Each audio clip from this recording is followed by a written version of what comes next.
Good morning dear students. आज हम पढ़ेंगे गोस्वामी तुलसीदास द्वारा रचित पाठ कवितावली जो कि रामचरितमानस के उत्तरकांड से लिया गया है। और इस कवितावली में जो कि आपकी पाठ्य पुस्तक में संकलित है, इसमें क्या बताया गया है? इसमें मूल रूप से समाज में व्यापक विभिन्न वर्गों की स्थिति का वर्णन किया गया है।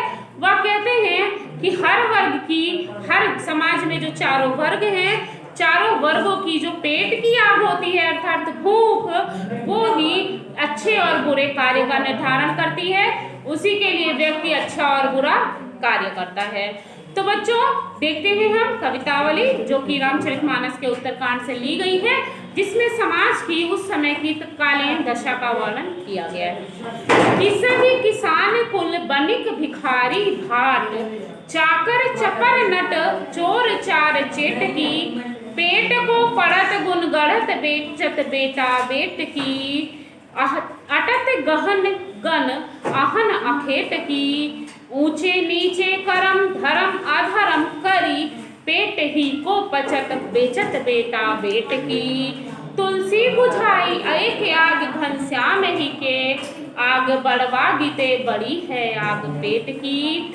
तो बच्चों इसमें इस काव्यांश में बताया गया है, तुलसीदास ने कहा है उस समय जब मुगलों का शासन था तो मुगल काल में हमारे देश की सामाजिक स्थिति कैसी थी।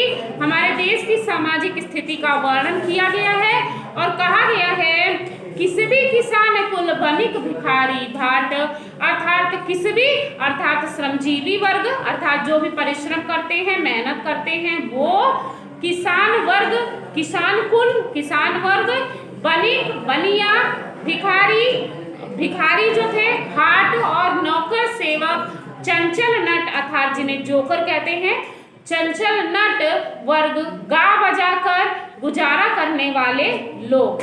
ठीक है, इन सभी को परिश्रमी वर्ग या जादूगर ये सभी क्या करते हैं? पेट को पचत पढ़त अर्थात अपने पेट की भूख को शांत करने के लिए ही हर प्रकार के काम करते हैं, अर्थात अपनी जीविका को कमाने के लिए ही पढ़ते लिखते हैं और अपने अंदर कुशलता का गुण लाते हैं। अपनी जीविका को चलाने के लिए, अपना जीवनोपार्जन करने के लिए, जीविकोपार्जन करने के लिए, अपने जीवन को सही तरीके से जीने के लिए पहाड़ तक पर चढ़ जाते हैं, अर्थात जीवन में आने वाले कठिन से कठिन कार्यों को पूरा करते हैं। और जिस प्रकार ये सब वर्ग पेट के खातिर इधर उधर भटकते रहते हैं, उसी प्रकार शिकारी भी गहरे वन में अपने शिकार को ढूंढते रहते हैं। तुलसीदास जी कहते हैं कि सभी वर्ग के लोग अपने अपने तौर तरीके से जीवन में धन कमाने में लगे हुए हैं। ये वर्ग न जाने कितने ऊंचे नीचे कर्म करते हैं, धर्म अधर्म करते हैं, अर्थात पेट के लिए, पैसा कमाने के लिए लगे हुए हैं, अत्याचार, अन्याय और अनैतिकता से पूर्ण काम करते हैं, अर्थात बुरे काम भी करते हैं। और पेट की भूख को मिटाने के लिए ये लोग पेट ही को पचत बेचत बेटा बेट की, अर्थात अपने पेट की भूख को शांत करने के लिए अपने बेटा और बेटियों को बेच तक डालते हैं और अर्थात इतना नीच कार्य भी कर बैठते हैं कि अपनी भूख को शांत करने के लिए अपने बच्चों को बेच तक देते हैं। तुलसीदास जी कहते हैं कि यह पेट की आग इतनी भयंकर होती है कि इसके सामने समुद्र में लगी आग भी तुच्छ पड़ जाती है, कमजोर पड़ जाती है। बच्चों अग्नि के 3 प्रकार माने गए हैं, बड़वा नल, जठरा नल और दावा नल। दावा नल का मतलब होता है जंगल की आग, बड़वा नल का मतलब होता है समुद्र की आग, जठरा नल का मतलब होता है पेट की आग। तो उन्होंने कहा कि यह याग बड़वागिते है बड़ी आग पेट की, अर्थात समुद्र में लगने वाली आग से भी बड़ी यह पेट में लगने वाली आग है, जिसके लिए व्यक्ति क्या करता है? इस आग से छुटकारा पाने के लिए एक राम नाम ही एक सहारा है। और वो कहते हैं कि हमारे लिए सिर्फ घनश्याम राम वही है जो पेट की आग को समाप्त कर सकते हैं। कौन कर सकता है? सिर्फ हमारे राम और घनश्याम ही हैं जो पेट की आग को समाप्त कर सकते हैं। जो मनुष्य राम का नाम सच्ची श्रद्धा और भक्ति से लेते हैं, वह हमेशा संसार में इन दुखों व मोह माया को छोड़ जीवन को सुखी बना लेते हैं। अर्थात जो जीवन में राम का नाम लेते हैं वो जीवन भर सुखी रहते हैं और उनका जीवन सुख में बीतता है। अगला है, देखिएगा, खेती ना किसान को, भिखारी को न भीख बलि, बनिक को बनिज न चाकर को चाकरी, जीविका विहीन लोग सीध्यमान सोच बस, कहे एक एकन सो कहाँ जाई का करी, वेदहु पुराण कही लोकहु बिलोकियत, साकरे सबे पे राम रावरे कृपा करी, दरिद्र दसानंद दबाए दुनि, दीन बंधु दुरित दहन देख तुलसी हाहा करी। तो बच्चों, इन पंक्तियों में बताया गया है मुगल साम्राज्य में, मुगल काल में भारत की आर्थिक व दयनीय स्थिति का वर्णन करते हैं। समाज की दशा, हर वर्ग के लोगों में अशांति व विडंबना को ठीक करने के लिए तुलसीदास केवल उन्हें भक्ति का मार्ग दिखाते हैं। वो कहते हैं कि मुगलों के शासनकाल में सभी वर्ग के लोग दुखी हैं और उनके अत्याचारों को सह रहे हैं। समाज की आर्थिक दशा कैसी है, बहुत ही शोचनीय है। गरीब किसान जी जान से मेहनत करके खेती से पेट भर नहीं सकता, अर्थात तो उसको अपनी खेती भी नहीं मिलती, उसको अपनी फसल भी नहीं मिलती थी। लोग इतने गरीब थे कि भिखारी को भीख भी नहीं मिलती थी। तुलसीदास जी कहते हैं कि व्यापारियों को व्यापार नहीं करने दिया जाता था और नौकरों को उनकी मजूरी नहीं मिलती थी। इस दयनीय व जीविका के बिना दुखी सभी वर्गों के लोग यही बात सोच रहे थे कि सभी एक दूसरे से पूछ रहे थे कि शोषण व अत्याचार से छुटकारा पाने के लिए वो क्या कर सकते हैं, कहाँ जाई का करी, अर्थात इस शोषण या इस अत्याचार से छुटकारा पाने के लिए वो कहाँ जाएं और क्या करें ताकि उनके जीवन की प्रक्रिया आगे चल सके। वे अपनी आजीविका के लिए कष्टों को सहन कर रहे हैं। तुलसीदास जी कहते हैं वो राम की भक्ति पर बल देते हैं और कहते हैं कि राम की भक्ति करने से ही सभी आजीविका विहीन लोगों को विपत्ति को से दूर रहकर केवल एक तरीके से उन्हें जीवन जीने का मौका मिलेगा, जिससे वो वेदों पुराण कहे, जिससे वे वेदों और पुराणों में बार बार कहा गया है। लोगों ने उसकी महिमा को अनेक बार देखा है। जब जब प्रभु पर, जब जब मनुष्यों पर संकट आया है, विपत्तियां आई हैं, तो प्रभु राम ने उस समय अपनी कृपा दृष्टि से उनके संकट को दूर किया है। तो हे प्रभु, आप ही हैं जिन्होंने निर्दय रावण की बुरी नीतियों व अन्याय को नष्ट कर दिया था।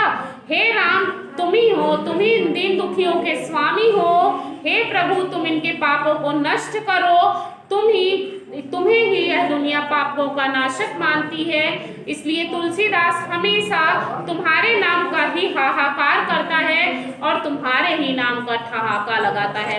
उन्होंने कहा है ना, दुरित दसानन देख तुलसी हाहा करी, कि हे दीनों के बंधु, तुमको ही तुलसीदास सब कुछ मानता है और तुम्हें ही इस संसार में समस्याओं को नाश करने वाला मानते हैं और तुम्हारे ही नाम का ठहाका मारकर वो हंसते हैं, अर्थात तुम्हारे ही लिए वो खुशी हैं। अंतिम कवितावली का अंतिम जो चौपाई है उसे ध्यान से देखिएगा। इस कवित्व में पंक्तियों के माध्यम से तुलसीदास जी ने अपने बारे में कुछ बताने का प्रयास किया है और एक संत के, एक सज्जन पुरुष के, एक साधु के गुणों का बखान किया है। वो कहते हैं, धूत कहो, अवधूत कहो, रजपूत कहो, जुलाहा कहो, कहा करी है कोई, काहू की बेटी सो बेटा ना ब्याहब, काहू की जाति बिगाड़ न सोऊ, तुलसी सर नाम गुनाम है राम को, जाके रुचे सो जो कछु कहे कछु ओऊ, मांगी के खइबो मसीत को सोइबो, लेबो को एक न देबो को दो। तो यहाँ पर वो कहते हैं कि एक संत के जीवन का, उसके गुणों का बखान करते हैं और कहते हैं, तुलसीदास अपने बारे में लोगों से कहते हैं कि तुम मुझे धूत कहो, चालाक कहो, अवधूत कहो या दगाबाज कहो, और या फिर कोई साधु कहो, अवधूत कहो, साधु कहो, राजपूत कहो, कोई सैनिक कहो, या मुझे वीर साहसी मानो, या जुलाहा कहो, या जुलाहा दंपति से पैदा होने के कारण जुलाहा कहो। ठीक है, तुम मुझे कुछ भी मान सकते हो, लेकिन कहाँ करी है कोई, जिसका जो इच्छा हो वो मुझे उस नाम से बुलाए। काहू की बेटी सो बेटा ना ब्याह, मुझे किसी की बेटी से अपने बेटे का विवाह नहीं करना, या किसी के बेटे से अपनी बेटी का विवाह नहीं करना है। और काहू की जाति बिगाड़ न सो, तुलसी जी कहते हैं कि ना ही मुझे किसी की जाति, किसी को धर्म को बिगाड़ने का कोई शौक है।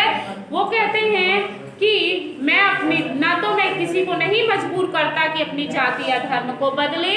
फिर वो कहते हैं कि एक भक्त को सांसारिक बातों का कोई भय नहीं होता, वह तो सभी नामों के होते हुए भी सिर्फ अपनी भक्ति में ही लीन रहता है और संसार के दुखों को छोड़कर आराम से सोता है, क्योंकि भगवत भक्ति उसे प्राप्त होती है। तुलसी जी कहते हैं कि मेरा एक दूसरा नाम है, राम का गुलाम हूँ मैं। मुझे राम का गुलाम कह सकते हो। जिसकी रुचि जिसमें होती है वह उसी की बातें करता है, अर्थात जो विषय रुचिकर है उसी के बारे में सोचता है, अन्य के प्रति उसका रुझान नहीं जाता।